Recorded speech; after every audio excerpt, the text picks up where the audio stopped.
Ville ya Kindu na province ya Maniema ezalaki bongo inondé na mvula oyo ebetaki kuna.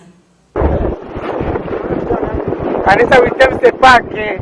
Population oyo bazalaka na 3 communes ya ville ya Kindu na province ya Maniema boyeba pe bokangake bazali kolela mikolo oyo suite ya banvula oyo ezali kobeta mikolo oyo na kati bamboka na biso bondimela ngai ke esali ke fleuve Congo etonda pe et débordé ekoti bongo na kati ya ville ya Kindu. Donc plus de 600 maisons ezali bongo inondé na mai kaka ndenge bozali komona. Donc population bazali kolela mikolo oyo na nenga kosakana te na ville ya Kindu na province ya Maniema tala ndenge batikali libanda place ya kovanda ezali te po banda kuna bango ba école ba église ba marché nyonso ekoti na se ya mai bino moko botala ndenge fleuve Congo est débordé. Donc mai ekomi ti likolo ya batoli ya bandaku ya batu kokamwa. Awa tokosenga kaka na gouvernement central oyo ekumbamaka na premier ministre Sylvestre Ilukamba baleka pe kotia misu na bango nano na population ya Kindu na province ya Maniema lokola pe